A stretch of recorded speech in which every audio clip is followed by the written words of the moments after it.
Ia ile nei mano taua e fa talo fa ma fa felo ia tu ile pa ia man malu fo io ila to ma fa io no mo mai le nei fa salauma ia pole nei fo I polo kalame nei fo I vai ngole asu pa io le fa tal fa tu ile su e su mai fa fenga fa tua me se fo ile lo le si o tato tunu ia pa anga fo ia tato polo kalame ia whātana whātu ia te o tau le nei fiaf. Ma lo soi fu maua ma lo langi ma lo fo I le fo lau manuia. Te tonu lau fo I le nganga o lo whapeo na whanga solo manuia pēr ia tiu te tau ave. O lo whapeo na whea ngai mau tau ia mai tātou uma I le fo I aso ma le aso. Ia sangavi ia I pēr le lofa ma le anga leo le tua. Ia le nei tu la ia le ua e mai mo mai fo I ma sila mai. Ia o le fo ua tā penatu ia le Armourbearer for Christ, ia po le Soatau fo I mo Keriso mai Wellington nei. Ia e fai fo I sao o wale fola ino le fiong pa ia le tua. Ia o le tatou tiu te tau ave, ia o le tala I leo le finagalo le li. Pe ona iai fo I le manatu o whaautu iai, ia le nei fo I au nanga man nei prokalame. Ia fai alo finagalo. Ia o le taimila nei, ia fatal fat. Ma lo ale ono sai mai fo I tulanga o le tatou prokalame le fiafi. Ia whawhilo I fo I le sunga fo I whatonu o le tatou wala ata I le nea fiafi ia le tua ai o le a usuatu mato pese. Ia on leila fo I vai tau o le tatou iai fo I whamana tuina o le maliu fasia o le tatou o le whaola. Ia la mato pese le tau samaanga lea. Ia I le nea fiafi whawhilo I le tatou prokalame.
Paalo mo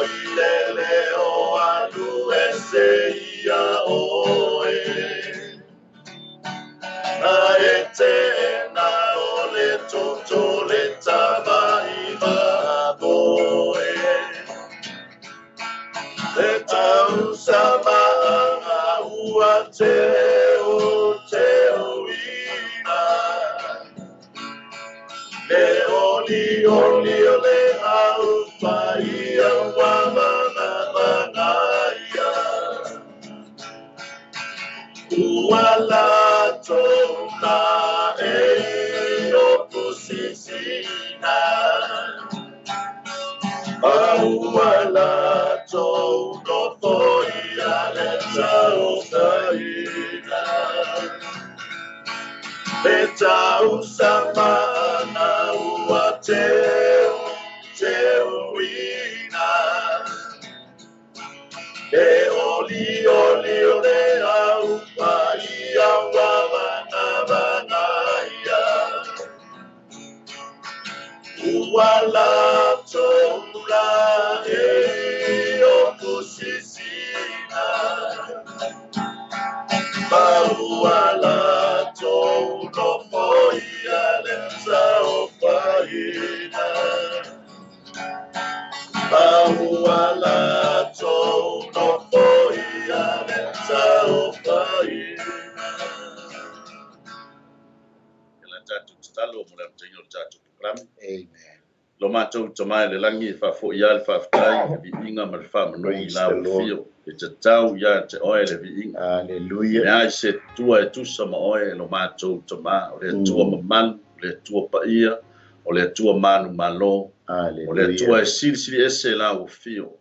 Ile nei tu la fia fio matou toma o tapena la matou ni por kalame le. Hallelujah. Talo ile nganga mal fa mo lalo ya te oe. Ma ulava ni ona vai ma fa tau pa ale tua. Talo fa tonga ile mana o nganga pa ia. Fa o ma fo fa loto ma nganga me se ma o leo. O wale tau talinga ina lau fionga pa ia lo ma tau tama. Amen. Fa o le tua lau fa nau o lo ma fa yo ma o le ava no e fa longo mai Yesu. Lo ma tau tama fa manuia fo ia te ina tau. Ia fa longo le poto ile nei fiafi. Ina ia fa peo na ia ina I mato umalava ile fetala mai o lau fio ale la u. Tu mau ale bi inga ma le fa manu ia te oelo mato tamau no Yesu Keriso le mato faolo. Amen. Amen. Praise the Lord. Ya, fatan fatule la sunga ile. Ele awa fo ne fiafi, la sunga Ulale. After fo in mole ne va no taua ia fai fo mo au te amatali ai nai tapo kalame. Hallelujah. Ia le tua. Yeah. Pataro fatfo ila sunga lelia wao. Yoma malole soifua ini swafa man malo Yesu Keriso. Malo fo langi mabau ta feilo fia ne fia. Hallelujah. Ia le fa ile tua le uta feilo ile. Aso lo pam. Aso na la ngai ma. O sana ile alo ta vita. O sana ile. Tupo leo lo fio mai ia le tua. Amen. Le amatanga fo yo tinga Keriso ko no yai ni fo va yaso. Yes. Ya o se faman tunga I tonu yo tanto mafu fau mo tanto lot. Ya o lo peona tanto man tua ia le men faia le tua mo tanto. Ala le ile maliu o tanto li faolo Yesu Keriso. Ono tanto li fa na usa. Ia le tua. Amen. Amen. Ya ala tanto watu le tanto por kala tanto ta upu fo le nefia. Ia. Ya nawe sila fo il tanto tala peona ia le thing fo yo lo fa tuina ile nei fo I sava dingo le nei tau sanga ia faia lo finangalo. Ia faia lo finangalo ia nai mo ma faio nai mo le le talo fo ile na o ina mai le tato ni faul. Ia faia lo finangalo I lalo langi pe on faia lang. Amen. Ia ai tato tu sfaitau la mo mai le mo Korinito. I lo nam ta pusuma tasi fa upo los futolu. Ia se yo atu fa upo tots fut. Ya, tu ia lo sunga pa. Fa yo lo sitsina. Ya. Tato pa longo ele. Fion pa ia le atua ne fiafi. Amen. Wa fo ina o mo mai le li le me no o tu ina tua ia te o tou. O le lava po na fa la taina ile li o Yesu. Na ia tanga wai le arito o ia fa fitai. O na tofi ai lea ma fai atu. Ina tango ia, ina ai, o lo tino le nei o tofia e fai masui o tou. Ia o tou faia le nei mea ma wha manatunga ia tia. Uia wha pia fo I le ipu, ina ua uma o na ai, o wha pia atu, o le ipu le nei o le whenga inga fou lea I lo toto. Ia o tou faia le nei mea ma whāmanatunga ia te au, ia so uma tau te whainu wai. Wa o so uma tau te ai le nei a reto ma whainu le nei ipu, tau te whaelo atu ai le maliu o le alii se ia fio mai o ia. O le nei ai se ai le nei a reto pe inu le ipu o le alii ma le wha le te tau. E no fosala o ia le tino ma le toto o le alii. Ai a sua ifo le tangata ia te ia i le ai o ia i le nei a reto ma inu i le nei ipu. Wa o le ai ma inu wha le tau. Wa ai o ia ma inu lona lava whasala. Ina ua le wha auta o ia i le tino o le alii. O le mea lea ua mamai ai ma vai ai ni o utou e toa tele ma nisi e toa tele ua lātou momoe. Whamnia maile tua e tusa ma le whaitawina o la nā fionga ia fo i pēr ma tū mau ia te ia lona vi inga e whakavau.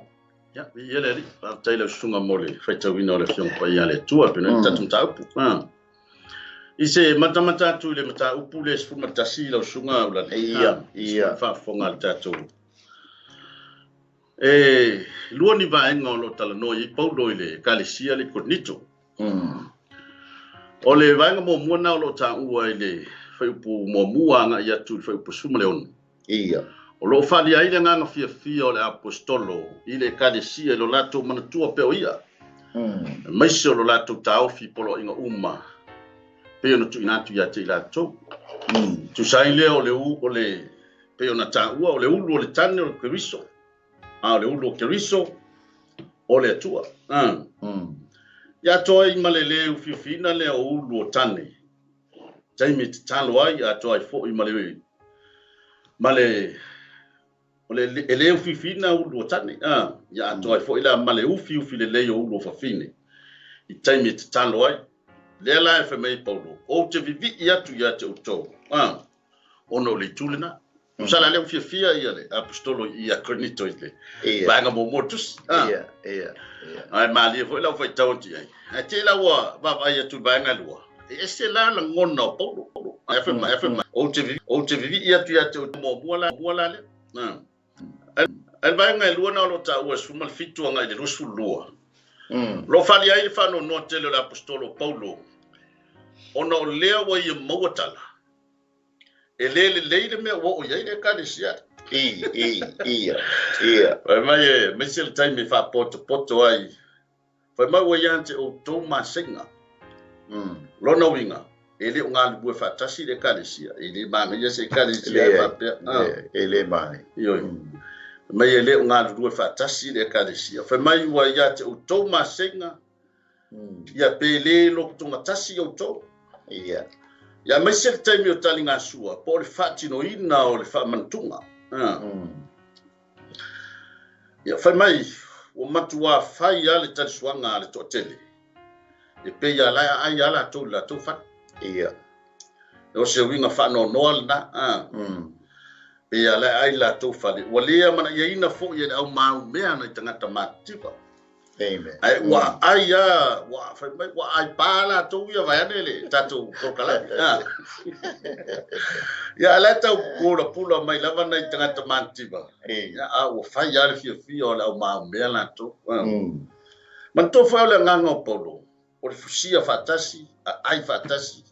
Ya ma fa na tuina ya nganga o fa mantunga. Ai esen mele o tula mai le o lo tala ya le apostol.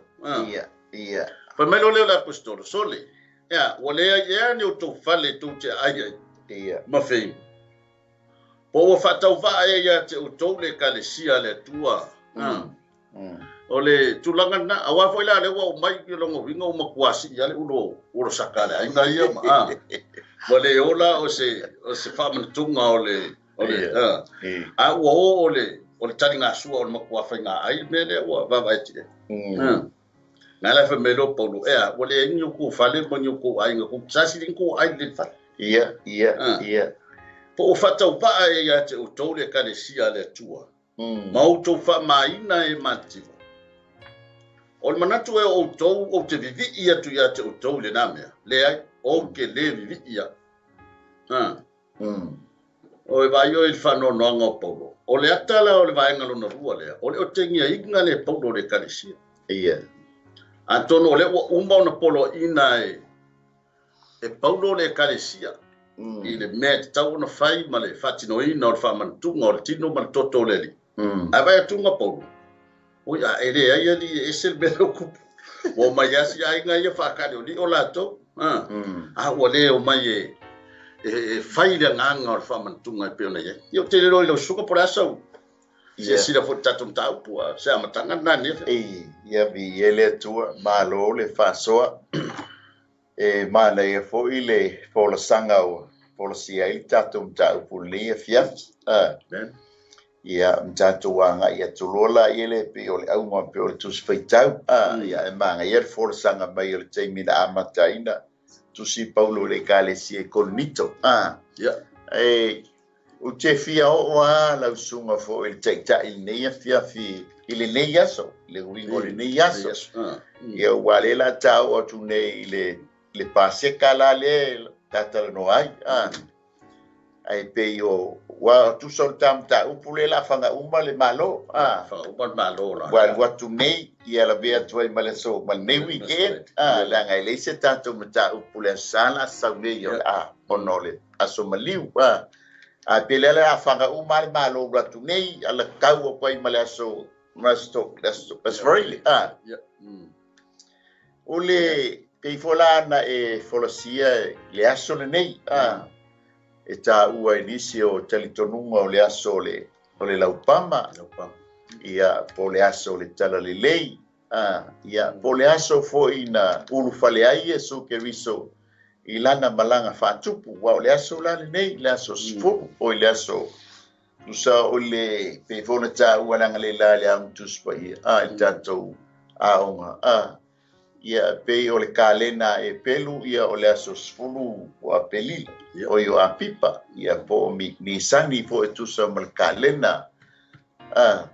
Ia lena fatonu ina ia mose ia o le atua mose i tama uma o ainga teitas ia e o e fili mai se lato tama i mamoe ia a o lola i le aso se fulu male fa ia ona fasi lola ia o le pase kai peila ona ta ia li tatu spaitau. Ai pe ono toswani atu foile te manatu. Ia ono le aso le nei e tā ua le aso le nei. Ia awalo na whātau nuina le aso le spunu marpa.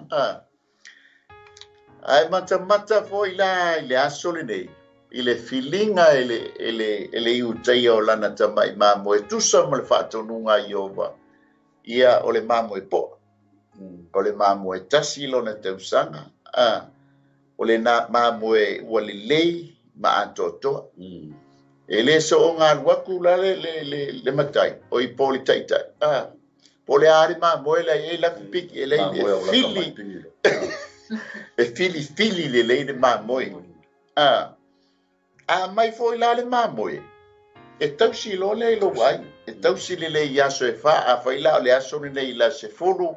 O fili mai e la mamoe. Ia ona tu lo le stono lo ainga. Ia e tausi le le mamoe. Ia ona taho lo le la sos fulu fa le la ye tamatau. E fasi e lo paseka. Pela e mana ia le aso le o no le aso le filinga. E le ngata i taimi o Israelu le whenga inga tuai. Ai ina wau fale mai le whenga inga fou. Na whenga tae le atua na whaila na whiriwhiri. Ai ono le talia i Jesu le ta ua le tuspa ia. Ia e whaia se tino moa. O te alu e whaia lo finagalo pelana i ele tatou au tu. Ia whaia lo finagalo i le lalo langi. E pei ona whaia le langi. O le whiriwhiringa la ale a foia.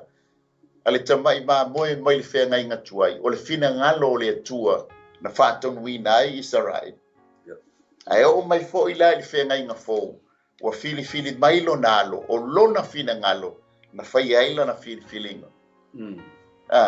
Le fo lau tātou whamana tuina fo ili nei fo i tau sanga i tusa mal kalena. wa ve ai le solus ful mal fa mati ia o le aso e fili ai tama I mamoi ya tene ia pe o singa sa fa po tule tu sa male amatanga o le nei aso wai taua le aso le nei le la fili ai lo tama I mamoi fa po a fasi la le mamoi o le aso ful fa alenga fili atu nei Mane ya lau ia sa so ni le tu sa male tanto ta upu ai tatele so ina la ta upu wale wa so tule lol va ngana wa sa no an tu fo ila ole amatanga yo pase ka me fengi twai ia ole fa mai na o tangata Israel ole fa mana tu ino fa mai no tu manga mai o ye kupito le na tau no mai lo le sa ta tu tal no fo tenu sola ole fa mai na o tangata le sa ye le me fo ila le ole fa mana tu ile me tau tia fa ye le tu ole pasi lo le ole ia to afo ye sa ni toto ia fa sa ina ia fa na o Israel ai fa si tio matua ai kupito tu sala pe yo inale tau tu le tu ile so tanga le o paseka na o ta ua vai ngor fenga nga tuai ia wa umala fa maina le mai le ile ya mionga fa tu manga fa kupito maliu mai lole o Yesu na fio mai lole o Yesu maliu ono le o fa mai na lo tatu tanga tsa amen ia pe yo le so tanga o vai nga le o paseka o fenga nga tuai ia ma paseka le o ta pena ye Yesu le la tatu tata no e ne fia amen ia tarwaila ona ole le yo fatino ina e Korinito ole kalesi Korinito le ole fa mantua ole maliu Yesu e foringa mai e pe e fata alo na fai e Korinito le pe e fa le ango ye ka ia ole kawala ko fai nga ai mangi pe ia ole me ale to ila lo ya kako ole ai ko ila lo ka ko ai pila o ronga sasi la na Korinito fai ole fai ai le motive le me ta no fai ai ia ai pe o si le vai nga le o pala e Korinito pe ia e fai tafo ia ole pe ai mo la lo fo il to tele ona ye mativa ma ia o foringa mai ai ole se ka de sia le me pe o nai vai nga la na o tu po fa no nga o le apostolo Paulo ma vo folo Paulo se yo to fa matala tasiala I le kalesia le me ta una fa ai matamata fa matala nga mai ngai ruka ma mariko ole fainga o fa mantunga ia le sa fai mai ai Yesu ele tala ina ni afianga o fa mantunga nga fai sa o mai ai Yesu ole ipulea ole fenga fo le lo toto amen saule areto ele tala ina ni afianga mani teu nga pe on conditions fo ia teu nga ole fa mantunga o ani ona afianga le la utom fai lopo se toi fa manino I le atoanga malita ua ole fa mantuino le tino mal toto le atonu o le lava nini fa tasi Korinito as a common meal without recognizing the elements for their proper value ole au nga telelea ole toi mo moli mai le apostolo ele ngata la ya Korinito ya nga fo ya tato ia ele ngata ya le kalesi Korinito ya telefo so na nga ya te tato awala nga o lo tato fa mantuina fo fa mantunga o lo tato fa mantuina fo le tino mal toto le e awa fo un tato to e va vai ma na ya fo ila le to e menga le Paulo se to fa manatu yo tato ma fa le ta ua tele ole fa mantunga ole nga tele ole to mo moli mai ya apostolo ele ngata le Korinito ya fa pe fo ya te tato lo tato fa mantuina ia mafatino ina le nei sauninga ole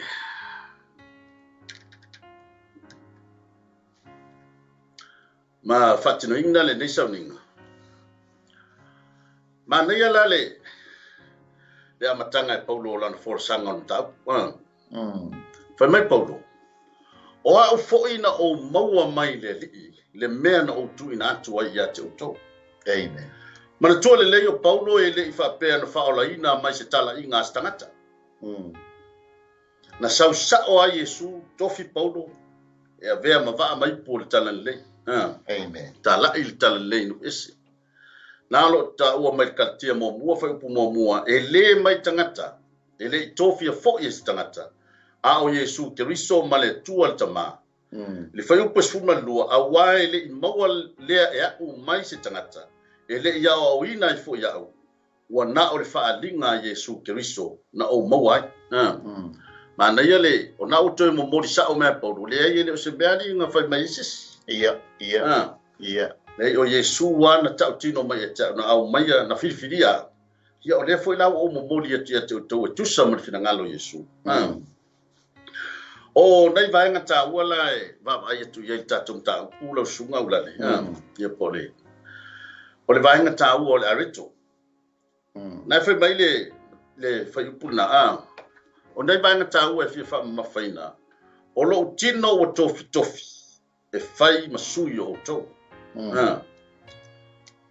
O lo tino o tofi na lo mo e foi ko lusu no le fa. O ia fa fitai o tofi e lea ma fai atu.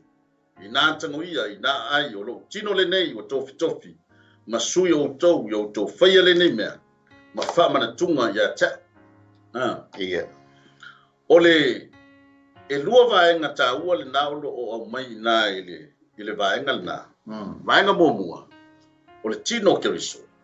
Ua fai masuyo i tato. Pea ona e saunoa. Tar sanga Yesu le tua fai se tino mo au se o malu e fai no finanga. Amen. Lela ua sawa ilo Yesu. Fa tino lon le finangalo lon tama. E ala ile fa umatia ina lon tino. Fasiotia. Aisha e fai masuyo i tato tangata sala. Ole fa moe na iai. Fai mai ia o tau whaia le nei mea e whai mawha mana tunga ia tia. Ia so uma tau te ai. Amen. Ala suko lani, lasa u whalau te renga o le sirea. Ia, whaftai, mano ur whasoa, malo le, to e FIA le titia i tua e tusama le lau forsanga foilea ua. Ua vava ia tu ia le apostolo. Ua tau faisi mai ia pusa pisu pole si ainga. Si mai le pusa ele ngele si ainga. Pusa ua faili tau vanga ua le winga tonu le o le tōtama i o paulo i. Nusi le 𝚟𝚑𝚙𝚎𝚘. Ua le fai e tusa ma le paseka. Ma taulia pato a sui le paseka i na ua fai paseka i lunga le awhiawhia o pito lunga Yesu. A ua masani le utaia ma le Israelu. I le whaatinoina o le lantou paseka. Sina tau la titia i tua i le. E mo me masani o na va ai le utaia pe ata pena le paseka. O le laeta ua whan mai e iei le vai o le mamoe. O le lamb shank pong. Awa o le paseka le utaia e ka ua o le sida.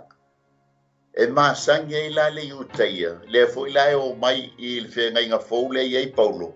Le foi la ba i atu e paulo. O lona lua, iei mo me o le laula au o ona. O le Peter Herbs. O lona tolu. E iei la le falawa le masangi e le isala elu. O le falawa le ata o le metsa. E mai e iei mo me o stripe fo ile li falawa. O lunga la le laulau e wha ipu waina. E tolu la e tolu fas falawa. Tusa la o le falawa i lunga ia so o lole ma le napkin. Napkin fo ile pole i la pai. O nga so o le ma le falawa. O le falawa la pito i lunga e ta ua o le metset. O le falawa le whawheteina. I le paseka le ali uteia le tatala noai. O le falawa la le o ngā tutonu. E ta ua o le afikone. Ia ma le falawa fo ila le pito i lalo. Ia le ta ua le metset bread. A o lola inga poko i le ainga fai paseka. O na tanga o lola i o le matai. Se i mai le falawa le ta ua o le afikone. Ona vai lua lola ia le, ona tu lole i tamaitio e na. A umona faile paseka. E toe alu to me toe sue le ala ma sani foi le e fa manata to mol mi ol e fo I fo mo. Le fa manata ya o me e o to me tina na fo mo. Ai o pe o tai mi. O le e se tel to no ngol fo mo. Ai tango nge sakal fo mo vela. A feite o mia lunga malala foi le la poto tu. E ke fiu o a le fa manatu nei taimi u fa ngal fala ele fa mo o foile e tali tonu o lo tala noa ile tunga mau ngao a o le malosi o fa mo o lo tala noa ile malosi o le fa tu o le ala wa mala mai fala wa ye to ala tala noa ya apartment yo le o fala o le tama o le alo le o ngat tonu maleanganga pa ia langa o le alo le na fasia le na vai lua o le da nato mai o ipula ia fa le ta tia I lungo al pase kale masanele isala e fa lai o le tali tonunga isala lui o ata ia tuton le shape ile ia ipu ia o le ata o le leona o le ata o le tangata o le ata o le areto ia ma le ata o le tangata le fa ai le alai a mai el au fai bangalia o ma tayo o lo tala no ia Yesu o le tupu lo ngominga o le ata o le leona ia sau ia fo ia mareko o le auauna sau ia luka o le atali o le tangata ia sauia Ione ia o le alo le atua o le ipu mua la le ta o le cup of blessing o le ipu o le faafetai e te maua uma le tusi a luka ia ipu ia le ma e talitonu la le si faafenga inga po nisi tanga o le ipu le mawhai e o na tau sami I tatou whanau le mawhai e o na abe lautama polo wantali e natele o lole winga o le whamanatunga e ona o le ipu o le whenga o le whaafitai o le si tau o le si ipu e tau o le cup of pledges ia po le ipu o le taimi fo lele o popo ngai spulu o mala e sepulu e tau o fo la le ipu o le ipu o le tosa pa mai la tali tonunga o le ipu lele mwhaina inu nga o Yesu Keriso na mawhai o na inu le ipu le o le tosa o le si ipu e tau o le cup of redemption tusa o le ipu o le wha o le tanga o le tongiola ia le si ipu o le ipu o le biinga le alawa mai ngei paulo vai ngei paulo ele o le paseka le masangi ele yutei kusa o le wa wha tau ba e tangata ia le whainga o le paseka wa manatu nei la paulo I le tangata vai o le wa sau ngei la le mile o ngea e le ngaka o le povi o le mamoe a sau wa le tangata matiba wa ngā sifasi falawa o ngā wa fai patau wanga le mafuanga leo le ika o paulo I fa ilo lo leo lea o le whamana tunga lai pio ina ye lita keilanga e tala mai vaenga la tu so te fia o foi la le amatanga la por sanga le na e ta ua le fa mai na o au foi na o maua mai le li le mea na utu ina tua ia te o topio na e ta ua ele ia o ina ele maua mai e paulo ele maua mai ia Petelu po Iakopo po Ioane o lia fo le tama lea na o le whaalinga I o ina walu tamaseko I le ala isa inga ua uma le taimi ngā ua pupula matau paulo e tusa malana tala lea o ngā saulo lea o paulo sau walu Yerusalema e ba ai aku ia paulo e fasioki ia fa mai la le pelanga e ta ua le tusa kalatia mo tau mua le nga wha matala ia kalatia e paulo ia kalatia le nga o mga ulako yo e va pe fasio ke ia ko saulo nga alu role a rapi o le talito nunga la le au skola tolu tausanga o a onga ile ia Paulo ile nganga dele fa mai Paulo ile na tusi o te le loa pe sa ile lalo langi le tangata le no va ia. That's right. O te le lo fo I can't believe it. O ke le mau ki ngo pe sa ile lalo langi o nga o le mamalu le tangata le nga o nga mo faia wa Paulo ia tato lo sa o nga le o nga Gabriel o le a o nga o le tula fo no le la fa tala wa tala le a Paulo o le Susoi le ai le se me nga o mai se sia pe o mo wel fale a onga le ko ko sanga o ma fe ngai male nga o le li nga o mai le la o la ku fa tu i se so so ngi le tu sta mali kam ta u puli fia alo fa tai la sunga le tikta fa tai o le we fa pula ia lunga fo o le lau me si ta suanga pe ona masani mai ile ding tai wa ele se me o ia ile la o mai povi mo paelo po ai se me ai la o mi o gele la o mai ai ana fa peta mo pese na i mati lenga ko al fa no nga lenga i po fa pe ai vai tu oi ele ai o ka dia suar ka kala ko wa le o fodi nga mai ai o se karesia le bele ya nala mana ya lo forsa nga mai fo yo i po pe ona tau ya vi ia le o le la wa a matalo ona pula mata fa le nga o Korinito ina ua tala tu Paulo ia le loto o le whamantunga ala le tino ma le toto le li le la ua mai ale tulanga fo i le arito ma le tāua fo i o le tino ma le pe ona tofi e whai masui o tātou ia le sipoi ia whaia fo i le nei mea whai ma whamantunga ia tea o le vaenga e lua o le waina e pe ona e tau tala ma le fo i waina o le ia o pasika na ia o le na masani mai ai tu fa itaia ya ai o le la o ta o lo ile fatino ina Yesu o le pasika ia le fa mai na o umale areto mai wa yesi tia fo ile o le mai o le ipule nei o fe ngai na fo le ai o toto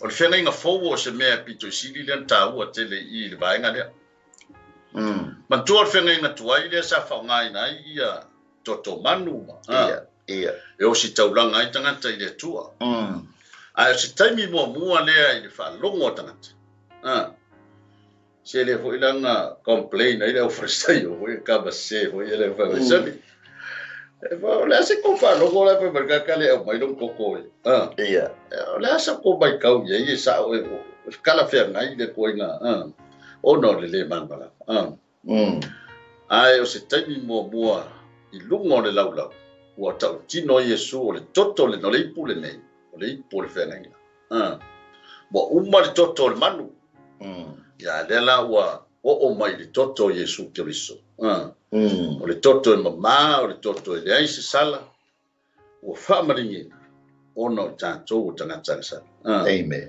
fa mai vaenga tā ua na o lo momoli mai ai ia o tau whaia le nei mea ma whaamanatunga ia tea ia so uma tau te whainu ai a wao so uma tu te ayai le nei areto ma feinu le nei tu te fai loa tu ile ma liu le li se ia fio mai o ia ma nei fo ia vai ngai lua ia lo au mai i le fai ngor fai upule vai nga mo mua fai loa lo na ma liu ele ma fai o le taua le o le fai a pe o le famantunga a fai ta tu te pese pe i le fio mai o le li a fai ta tu te pese o Yesu na maliu ai le ai se tatou whamantunga e whai.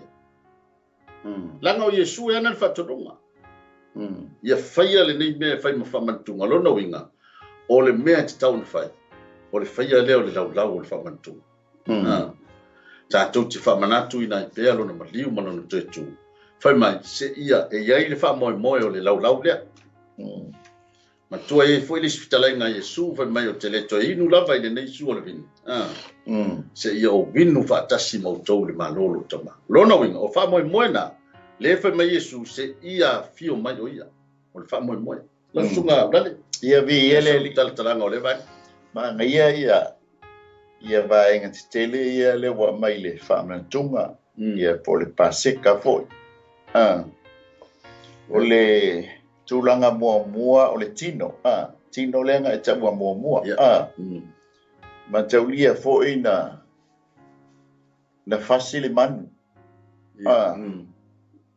na avele o le toto e ave I o e sau ai mele I tonu ar whare whita whai whengang tuai. E nei wha mangalo ai leo staulanga, mangalo ai le a ingo leo staulanga, mangalo ai le no. Ale a ano la le on man. Le e tonu I lunga si to lo lunga le. Wheliu le wai ai.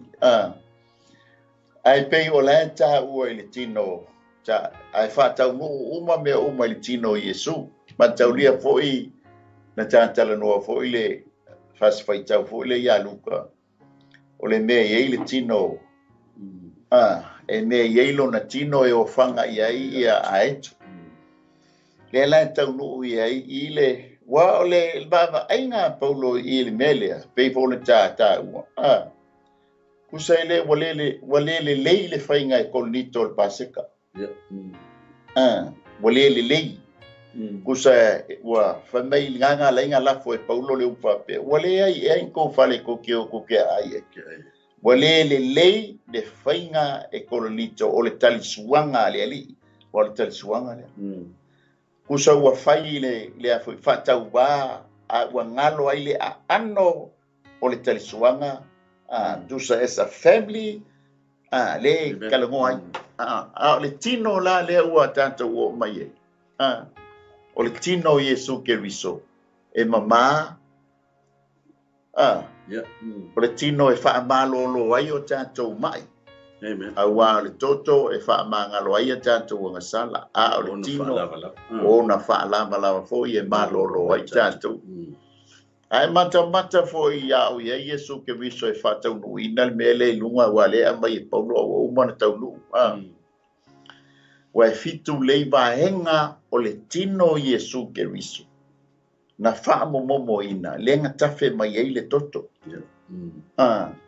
O le atana na o le complete salvation of Christ. Iai, ina ia mangalo tātou pe wha malolo ina tātou. E le ngata o le momo lo na uru wai amata mai ai lo na uru lo na tino. Amata mai ai lo na ulu se I o I ona bai. Na momo ono lea ina ia mangalo le lalo langi. Pe lao na iei le tino. Ta hao mai lola le toto pe ona e whamtaleina. Ia o le toto o le whengainga. O le toto o le whengainga. Tatou mata fo I le toto nei vai tau. Ia e le whaia se tala. Le whengainga tuai. Ngā fo whatawaina tele le toto le manu. Amen. Ai le I mawhai le toto le manu. O na avesea le angasala le tangata. Wana o seo fiu. A le la wa mai nei e paulo. Le ngā lainga mai e paulo le tala le se matuato e wha mata Korinito. Dana o Korinito mua le nge ta utus. O tangata lai o le makua leanga le kalesia. I mix le kalesia o tangata le lei, o tangata wha le lei, o tangata whaitaanga. Lea la tau mawhaia paulo I kalesia le Korinito. E wha asao le tūlanga iei le kalesia. Pela na mata atu le kalesia. Le ie le o le whainga le kaumwhai le paseka. Lea la ngā leinga au mai le tātou spaitau. Pela na iei le tātou o tū. Ia whaia lo FINAGALO. I le lalo langi. E pei o na whaia le langi. Ia singa psoso ane atu le tu sa mali tātou. Mata au pule ia fiafi lau sunga. E pei ana o tana tala tu fo I le amatanga. Manda ia le au mai ngai le au whaia wingilia pei ona ia mariko ia luka ma. Mariko le na lato au mai al taimi ta suanga lea. Ai la tu tele I tala tala ina la ni a fianga. Pe a whaia le tausi le lei I tūlanga I o le whamantunga. O I fo I la, o lea o lo o mana ia la ta ia whaitau ma, o to e mo mori mai ia pei fau wale fionga pa ia le tua. Amen. I le whanolo. O to e mo mori mai ia fo I.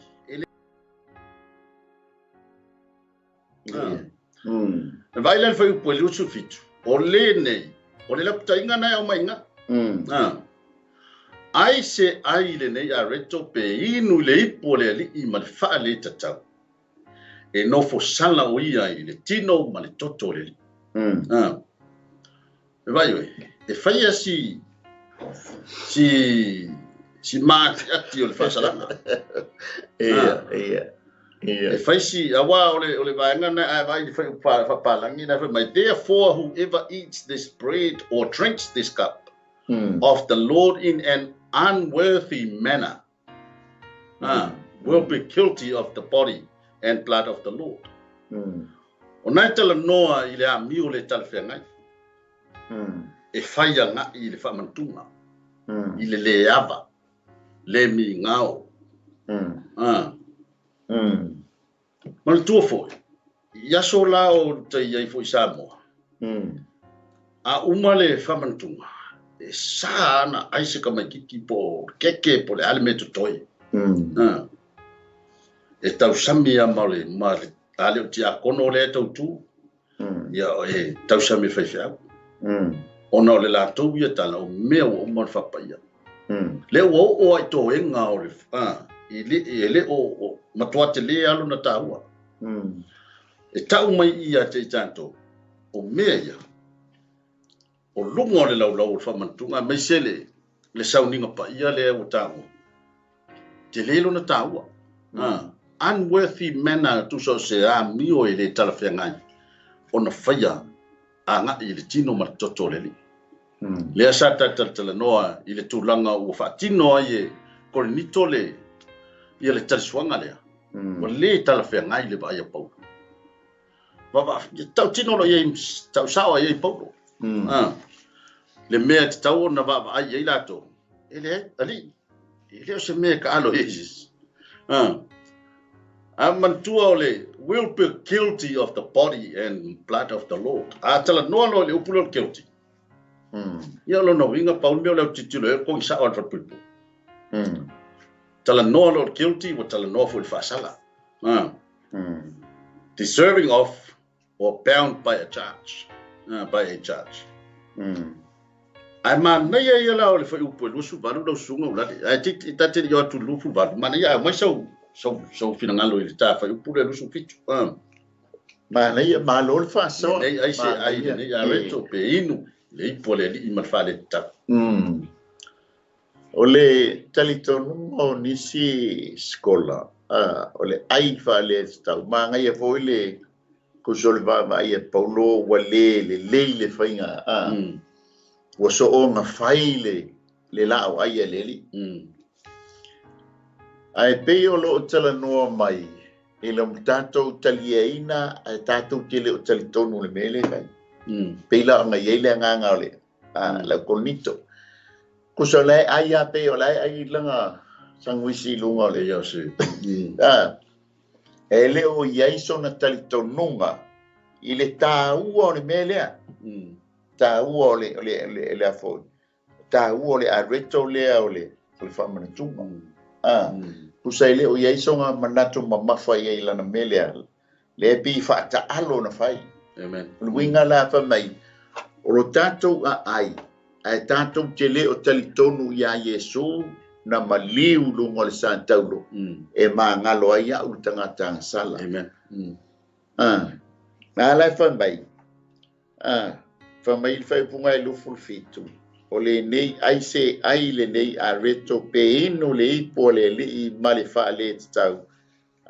E kuso le ieli tū la fono I kala noa me e Paulo. O eli tū la fono lunga o le lao ai. A lao ai e le se tū la fono. O le family, makaulianga a maka mai le paseka o le ainga. Poto le ainga, whai le latu tausaminga, tai ao o ese ma ai kupito. O mai foi la le whenga inga fōu ia Yesu Keriso, lungo le apia pito lungo. Na o ia mona so. Kuso o le whenga inga le ainga, ta māmalona, tolua malon whanau, I o le kalesia. A lemba I atu Paulo. Makuale fitau ia langa vai. Ma fua si e Paulo le upu lea. O le tangata e ai whale te tau le tino lea. Ua mai ai la le tūla fono. Longo minga ke whia ngaila mal whasala. E le ia whia mai e su Keriso e whasala I larulangi. Ai e whao la ina le larulangi I ante ia. Ai ongo tangata le talitonu.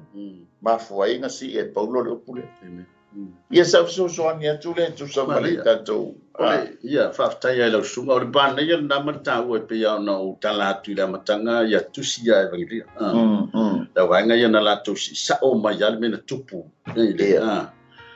Ai o le mana ia lea ona o lewa au mai e paulo conditions mataua mani vaenga taua. E au a ona be careful ia tatou. O le lau o le whamantunga e leo se mea e ono ta alo yesis. O leo wa wha mafa mai paulo e uyo se awa onga e ave ya Korinito. Ai wa toi au mai e paulo. E se la mana ia o le whaiupo lusu valu ali lau su. Ia. But let the man examine himself. Ia su e ifo le tangata ia te ia. O le mea le pito siri o le taua i le molinga menga e paulo. O le atoanga o le whamantunga. Su e oe. E leo whape mai. Tātou oe su e. Ia. Awar kusia. Awar kusia. Su e ifo le tangata ia te ia lau. I le ai. Ma inu le toto le. Amen. O le taua o le vaenga lea. Ia langona e peona e taua. E peona e taua te misola. E leo langona e Korinito. Le taua o le tino ma le toto lea. O le langona o le taua o le vaenga le la uia whaitau ti ai. Ia langona e au lava ia. Le au tūna lai o na fasio tia lo o li i whaola. Ona o au. Fitalainga Yesu whai lea masu i auto.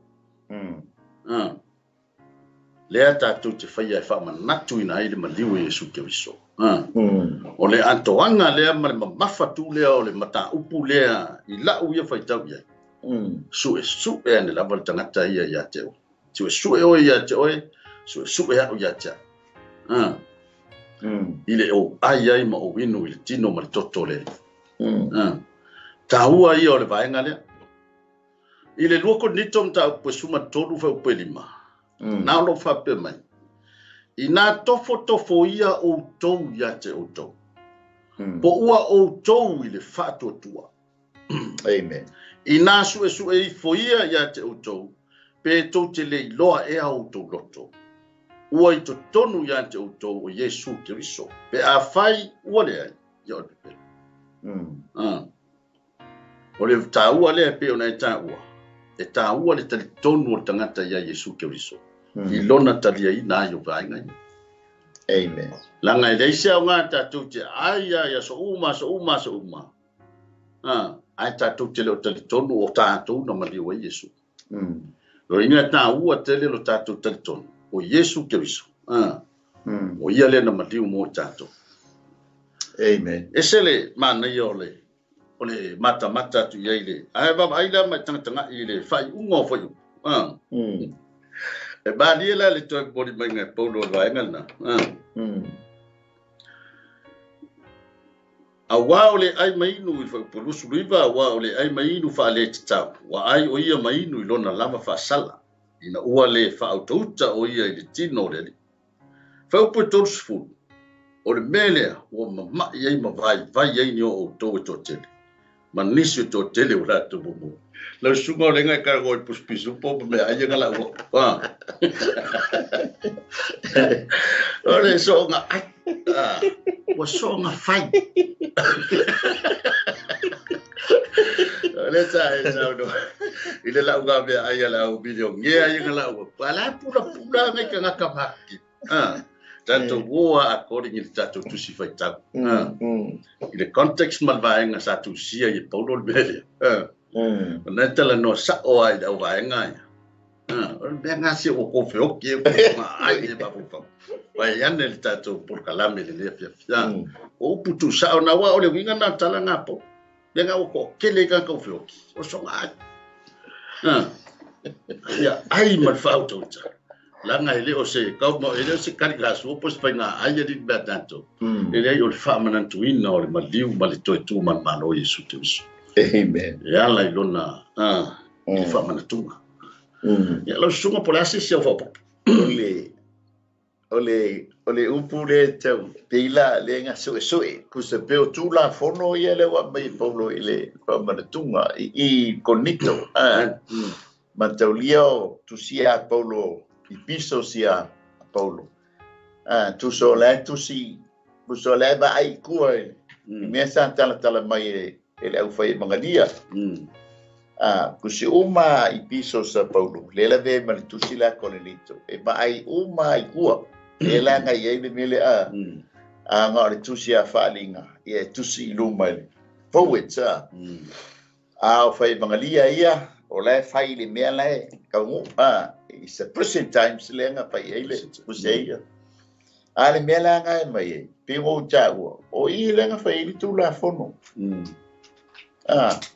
au ke ai le ka ai le tel tonu ile ai le tali tonu na maliu Yesu Keriso matanumia ma toe fatuina mai le asotolu wa ole winga le ole le fa manatunga ole maliu o Yesu Keriso a faila tele talitonu e sile le awole aya aweke tango langa lai tu la fono a faite ai tele talitonu longo winga la ke fe ngai mele fasa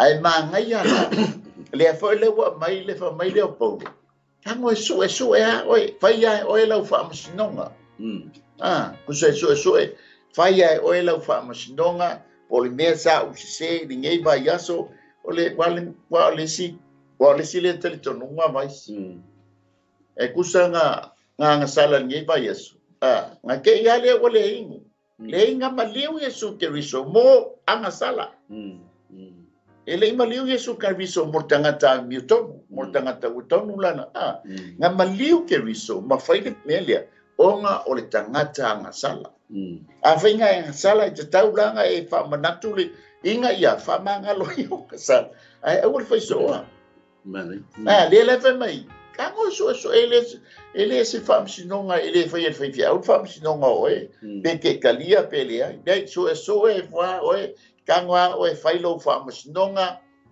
fa ko e talia lone a fa mai la fa masnonga I lo loto o kile tel tonu nga maliu Yesu mo tanganas o kile tel tonu nga maliu le alo le tu e mamaya so la ele ila se ta o le paseka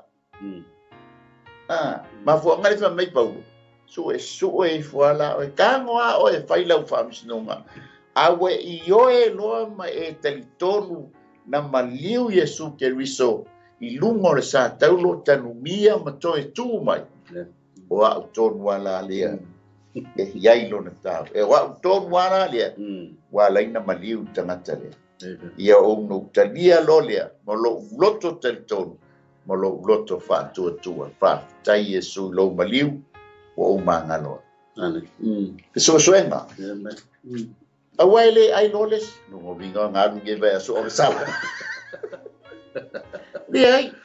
le sa go mai le tula fono a fai ke le kan tonu awai ti ai a fai la so suenga kam sino ai oi ya fai lola ele mane fa tai mane yo man to foi la ele fai ungai fai ele fam snonga la le we tau o le fai ungai au mai le roto wa e lo ai o yo tanga tanga amen o fa yunga na wa o mai sa o ai tono lo loto ma e fa pe ai folo langa o le vaenga o le sile vaenga ta o le tau tino ta to sa ia o le tau tino ta to sa le sa ta u e ulale e le fa pe na ma li Yesu mo ne tanga ta mi to a fa ta to lo ta tu se fa mo wala lo mo le tu amen fa to ese lo mo le tu o wilo o tanga ta sa fa mangalo o ela lo tutto to mawai le fatu tu le loto wa mana ye tu si le pe no o tu fo ya Korinito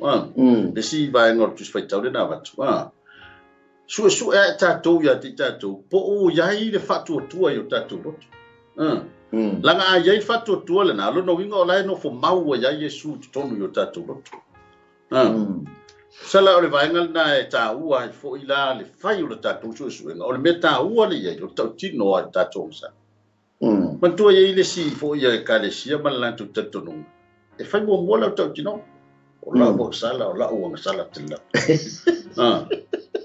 fa pena tau tino mo e ta o la vai o tanga tanga sa e nga sa ro le ta dia tino ma totore tino stamai tu so vai ngana o vai ngana e ta o tele tau tino e ona e ta o le fam sino tanto ya te tato su e po le tanga ta ya te ile ai mai no le tino ma totore ya o tele ro po isi sia fo popo ai o le tato mata pula ne fia e fai o pule tos pule la fai oi ya e ben va fa mai paulo awa oi o le nele wa mama ai ma vai ai ni o to tele a fai la o sa o polo vai ni pa fai si o mama i ulo sa posui wale fai er tal suanga le e tu sa male tu la fono ale wa sa ngi si mai le o sa posui tu le alta ngatia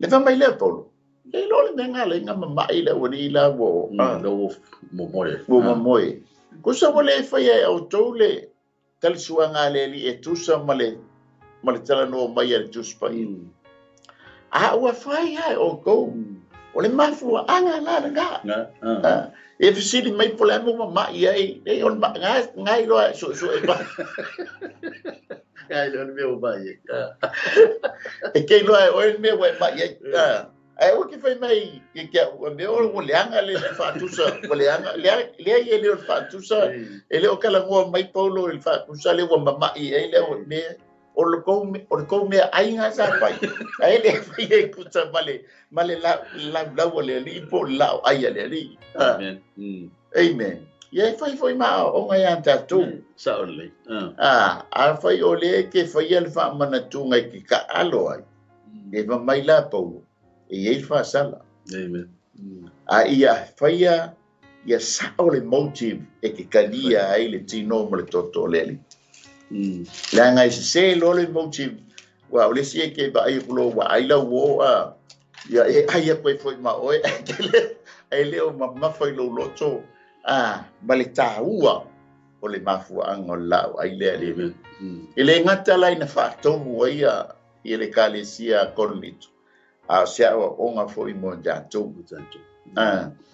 ka mo fai aua nge I fa tu sa le lao ai le I portal suanga le ia malau ai le lungo lau amen ia fa ta ua ia te oe le tino ma le toto even though o le fa tu sa o le fa tu sa ai lo nganga telitonu ma lo nganga fa tu o le tino le ala mai ai fa malolonga o le toto le e ala mai ai fa mangaloina wa ona etalia le male nganga 50 praise the Lord ia fa manuia e foi leo le tu ma fa malolo ai o le tino mo le fa malolonga o le toto mo le fa mangaloina o tatu wangsa yes so ni tu le tu sai malta fa so al ni fia malo ia le fa tai ole tatu mta puna ni fia ole lawo lunga lawo tatu mta upuma le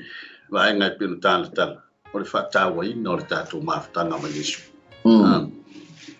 an mai so le tatu lo le lei o Yesu Keriso lo tatu talitonu ia amen lo po le asa fa fonga ne fia fiole ele o fa masino atu tatu por kalame pe tusi le limo tatu por kalame mal tatu mata upule ne fia na pe ona man tala tu fo yo tala tu spa ia fa mai Yesu I fo le tangata ia tia ta ua ia o tatu su e lavo tatu ia tonu ia te tatu ona tatu fa pe ai fo le o tatu ua o tangata sa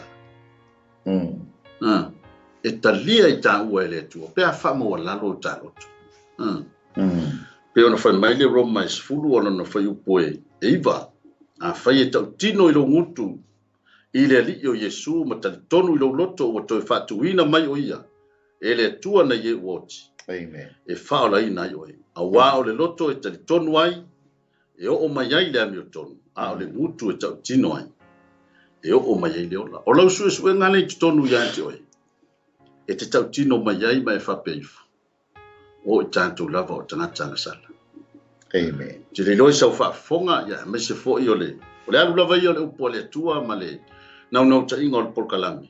Ia wha o la ina sianga. Amen. Ma whai e te sira fia e te le italia ina Yesu Keriso e vea mali, ma wha ola i lau soifua. Wha mata i leo loa fiafi le nei. Amen. Tātou te whapea i whai o tātou lava loto. Yesu Keriso o te wala aulia ina o e vea mali i mau wha ola. Amen. Wawa o wiloa o oe ana e maliu moa au le tangata sa. Le foi la o tātou iai le nei vai tau o tātou whamna tuina o le maliu ma le toi tu o le tātou li whaona. Hi o tātou mana tunatu o aina maliu o Yesu. O au lava le tangata sa. Amen. A whaila e te e whafonga ma le nea fiafi e te fia talia ina Yesu e vea mali i ma whaola. Ia o le a mātou whai antu le te talo o le whaotanga. Ia e te whatai tai mai ai o le te talo. Pe ia ona e whafonga mai. Tau tino i lo ngutu i le li o Yesu matali tonu i lo loto. E o mai ai leola. Whaatuina mai Keriso. E o mai ai leola. Praise the Lord. Ia le tua, le ala mātou whai le te talo o le whaotanga. Amen. Ia e te whatai tai mai ai. Ia e talia ai Yesu Keriso e vea mali i ma whaola i lo soifua. Hallelujah. Ia le atatu tano. Yesu Keriso e le li o le ola. Keriso e le li o le ola. Wa o ilo nei o au a le tangata na sala. O lo nei o au le tangata na sala. Wa o ilo fo ina e maliu mo au mo le whaamangalo ina o au ang sala. O lo fo ina e maliu mo au mo le whaamangalo ina o au ang sala. Ile nei a fiafi. E nei a fiafi. O te tatala ina tuai lo nei loto mo o Yesu. O te sala ina tuai lo loto mo o Yesu. E te afio mai ai. E te afio mai ai. Ma e afio tu mawai. Ma e afio tu mawai. E vea ia au ma se tasi o au a inga i le langi. Ma vea ia au se tasi o lo au a inga i le langi. Whawhetai lo filfili o. Whawhetai lo filfili o. E a vea ma se tasi o au a inga. Vea se tasi o lo au a inga. Ia vi ia o e tama. Ia vi ia o e tama. Nei maso uma o lo wola. Nei maso uma o lo wola. Amen, amen. Amen, amen. Tanto tano. Praise the Lord. Le tua e tu ina atu i la o fio se tasi na talia le tatalo le whao tanga le mea fiafi. Hallelujah. Talo ia te oelo mātou tua, ia whamanuia ia te ia malana filfilinga o whai. Thank you, Lord. Ia whao popo le mamalu ma le pa ia o la o fio i o nana. Hallelujah. Ina ua ia mauti no ina. O oe lava Yesu na e maliu e tongi ola o ia o le tangata na sana. Hallelujah. Mātou te talo i la o fio. Whao ngā ina le ali i e lona o langa. E au na ai mo la o fio i sose fe au ma sose tiuta. Amen. E te fina ngalo e whao ngā ina ai o ia lo mātou. Hallelujah. Ia tō maulo vi inga e whawava. Ono Yesu Keriso lo mātou whao. Amen. Amen. Praise the Lord. Ia wa e sira fia ia e iai ia. Whai o nā o umauna e tavia Yesu ia. La o oli angelu e fia afe mafe la. Ona o lau filfilinga o whai ale ne fiafi. Ia a whai e te ai po fese whare sa e te. Soi fase malu lo whapeo na lau ngai le. Na fionga pa ia le tua e alo e whalongolongo ai. Sa ili se lotu e te au nai. Langa pole alo whato tua e nofo mai. E eli a fo ia ki Apollo ko ka mo fai ave ese mai oi la or kai mingi o matua ika ki Apollo ia te oile sa e fai ta wa e manu malo wa e manu malo mai lau filfilinga sa fai e talia Yesu Keriso e ve mali mo fa amen ya to anga te talo na o te tala langi ya te oi o ia le lua lawa ya te tau e te vala awa ya Yesu Keriso o le ase mana onga ya te oi le ase me o whawhinga tā ia te oi malo au ainga. Ia tō anga te talo. Amen. Mai se fo i whai tawina o le fionga pa ia le tua. Yes. Sa i ili ai, whai tau iai. Ia e te tala noa mai ai le tua ia te oi, le mea te sau na whai. ai whawhetai le pokala.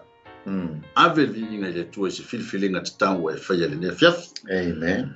Ia ai, lau sunga ulale pula ase si vaenga ta te le watu le whatau whaino ta pokala. Ia vi ele atua le nea fiaf e moli atu le anganga whawhetai ia te oele ana ko meni mai nea fiafi. Mai fo ia lau wha malosi. Me se fo ia sa wa mene le fiafi ia moli atu ele anganga whawhetai wha malulu atu online. Ele ini ma telefoni e tali atu ai. Ia o si teimi ia o na tali atu lea a o le moli atu a le anganga whawhetai lo mafuta mai. Steimi fo ia mata mai ia nisi ia o le nganga lea o le whawhetai ia ono o lau stalo ia ma lau wha malo ia ma walunga i bea le vi inga o le atua.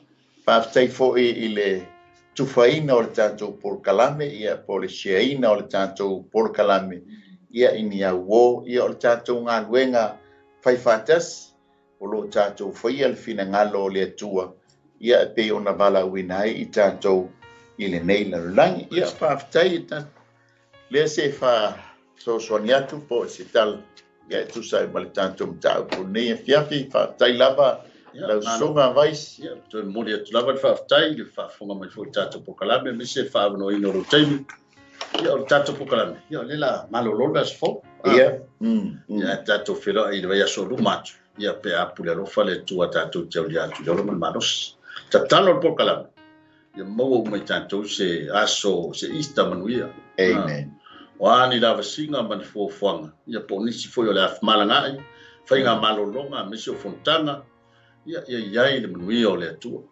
pui o na au i so se mea o le awhapeo na whiawhi o ia ai e tātou toi whelo ia foi le tātou proklame le stemu ilu ia le atua e lo fatis mai lo suma ia tau ia tātou talo e whai le tātou proklame le whiawhi Mātou whawhtik tēne lama nganga pa ia i lau sosoni mai e ala i le whaungaina o mātou tangata whātau ba ia awale whailo ina o lo FINAGALO mātou bala au o uman ngāluenga le tangata ia e to ina atua i lau ngāluenga lilo nganga pa ia i te whaamala mala mātili i loto ma FINAGALO o lau whanau i lau upu pe o na mātou tufai nei e fiafi nei vai aso le atua e mātou whale atu e te ua vai aso pōpōngā ia e whaasolo atua ina e maliu lungo le Soatau ia ma e tānumia ia martoe tū mai mo i mātou